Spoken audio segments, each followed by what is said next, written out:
재판의 메커니즘을 지금 시간적으로 이렇게 펼쳐놨던 것을 지금 내용적으로 펼치면 이렇게 되는 거죠.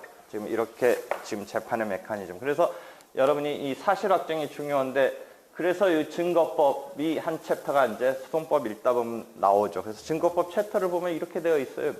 어떤 총설 비슷한 뭐 증거의 뭐 개념 같은 것, 이런 것 등이 설명되어 있는 챕터가 하나 있고, 두 번째 챕터를 가보면 증거법에 증명의 대상이라는 챕터가 나와요. 어느 교과서든지. 그럼 증명의 대상 속에 들어가서 소 제목으로 이렇게 되어 있어요. 증명의 대상은 사실, 법규, 경험칙, 이런 식으로 어떤 교과서든지 펼쳐 있어요. 그럼 여기서 보세요. 증명의 대상은 뭐가 증명의 대상이냐면 사실이 증명의 대상이에요. 저 그림을 보면. 법규나 경험칙은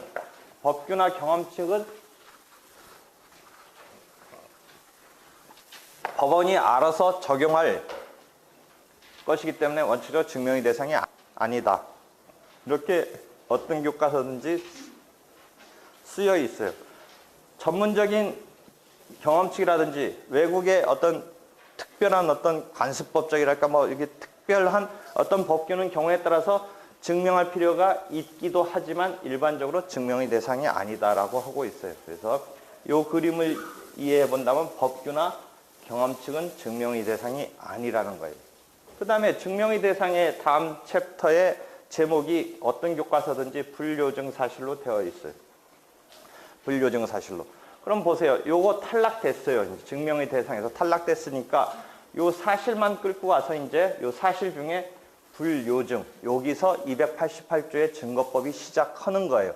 288조 조문을 보면 불요증, 증명할 필요가 없는 사실이라고 해서 법규랑 경험칙을 탈락시키고 사실을 갖고 왔는데 증명의 대상은 이제 사실이라고 해놓고서 사실을 끌고 와서 앞에다가 다시 불요증이라는 요 증명할 필요가 없다, 이런 이야기의 용어가 나와요. 그래서 자백된 사실 그리고 현저한 사실이 증명할 필요가 없다라는 거죠. 증명할 필요가 없다.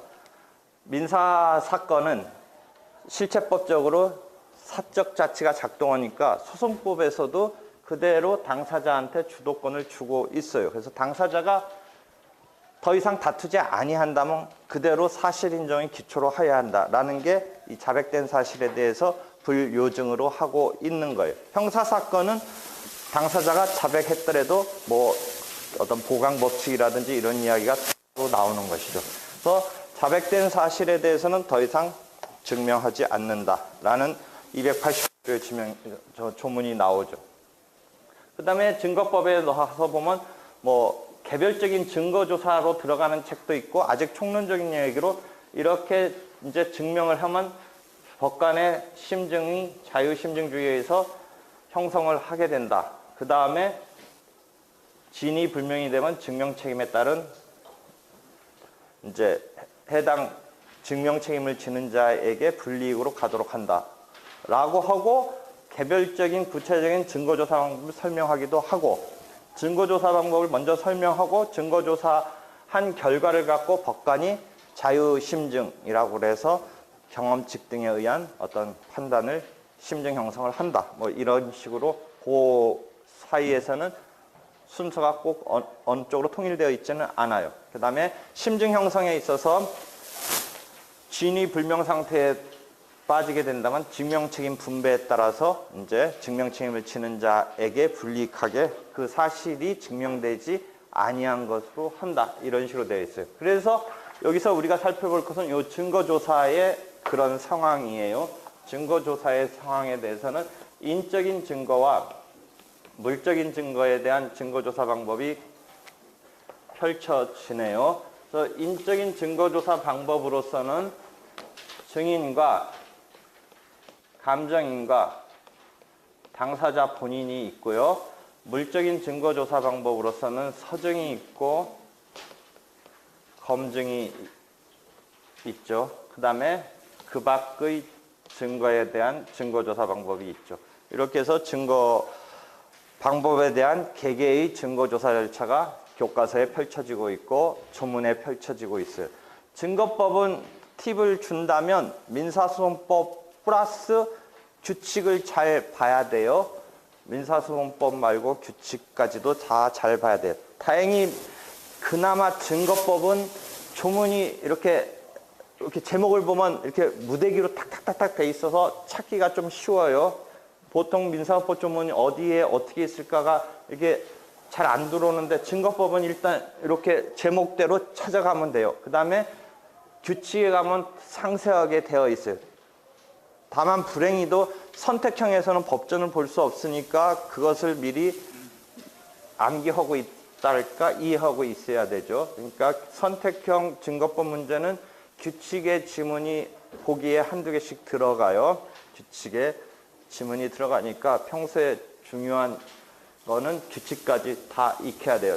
선택형 말고 케이스형에서는 그냥 직접 법전을 찾아보니까 규칙이 있다라는 걸 염두에 두고 찾아가 보면 케이스형에서는 오히려 쓸거리가 규칙에서 막 나오는데 선택형은 그걸 암기하고 있어야 되니까 오히려 규칙이라고 해서 규칙까지 지문에 배정을 할 건가 배치를 할 건가는 조금 곤혹스러운데 하여튼 그렇게 됐고요. 증거법의 조문은 이런 식으로 지금 큰 무대기로 돼 있으니까 찾아보면 금방 눈에 들어와요. 혹시 주의할 것은 당사자 본인의 경우에 배치가 인적인 증거와 물적인 증거의 이 순서에서 조문의 순서는 당사자 본인 조문은 여기 검증 다음에 있어요. 조문상은.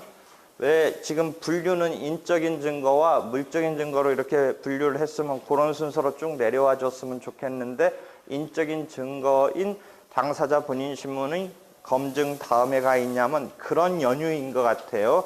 어디든 나와 있지는 않지만 내 생각에 당사자 본인 신문은 객관식에서 자꾸 물어봐요. 선택형에서. 원래는 보충성이라고 해서 다른 증거조사한 결과 심증 형성이 안 됐을 때 후차적으로 밀려서 증거조사 방법으로 쓰도록 해놨던 것을 삭제함으로써 동등한 위치로서 증거조사로 쓰일 수 있는 거예요. 그래서 그 지문을 자꾸 물어봐요. 선택형에서는. 그런데 그렇게 되면 무슨 이야기를 하려고 하냐면 기존에는 어떤 보충적인 이런 의미 때문에 검증이라는 증거조사 다음에 보충적인 의미에서 배치를 했었으려고 추측을 할 수 있는데 그 보충적이라는 조문을 삭제했다면 굳이 이제 병렬적으로 똑같은 위치를 부여할 수 있게 됐으면 오히려 가지런하게 한다면 인적인 증거조사 방법을 모아놨으면 좋을 뻔했는데 만연히 그간에 그런 의치부여 그러니까 교과서에 설명되거나 어떤 입법의 연역이 설명되지는 않지만 내 추측에 그런 입법적인 배경에서 본위치로 이렇게 줬으면 좋을 뻔했는데 보충성 때문에 아직도 요 당사자 본신문의 절차는 여기에다가 배치해 놓은 거. 그러니까 조문이 내가 이런 얘기하는 건 뭐 의미 있는 건 아닌데 조문이 어디에 어떻게 있다라는 것을 내가 기억에 떠올리게 하려고 그런 거예요. 그래서 그 조문의 위치를 그렇게 기억을 해 두세요. 각종 기술 등의 발전에 따라서 아까 형사소송 쪽에서도 뭐 포렌식 이런 거가 문제가 된다는데 신종 기술 등의 발달에 따라서 이제 그 밖에 우리가 생각하지 못했던 어떤 증거 방법 이런 것 등이 등장하니까 그것에 대해서 탄력적으로 규율하기 위해서 그 밖의 증거라고 해서 이제 서증이나 검증이나 이 감정 등에 따른 그때그때 적절한 증거조사 방법을 쓰도록 규칙에 맡겨져 있는 그 밖의 증거에 대한 조사 방법 등이 마련되어 있어요. 그 다음에 형사소송에서도 등장하는 증거보전이라는 그런 개념이 하나 있죠. 어떤 긴급한 상황 등 예컨대 증인이 지금 막 사망을 할 수 있는 상황이라서 먼저 증언을 이제 제대로 기다렸다가 증거조사 절차에 따라서 증인신문을 하기에는 지금 너무나 시급한 경우라든지 어떤 서증조사를 해야 함에 있어서 지금 그 문서가 폐기 연한이 다다랐기 때문에 어쩔 수 없는 이런 상황이었을 때 이제 미리 땡겨서 증거조사를 이제 급히 할 수 있도록 하는 이 증거 보존 절차가 마련되어 있는데, 즉 그런 의미가 증거를 보존한다는 뉘앙스의 기능을 하는데, 미국식 우리의 제도에 있어서는 이것을 좀 더 증거를 게시하는 기능으로 활용하고자 하는 이런 논란이랄까 그런 이야기가 그 부분 읽다 보면 나와요. 하여튼 이게 증거법은 조문이 자세히 있으니까 조문을 플러스 규칙까지 잘 샅샅이 이해해 보면 돼요.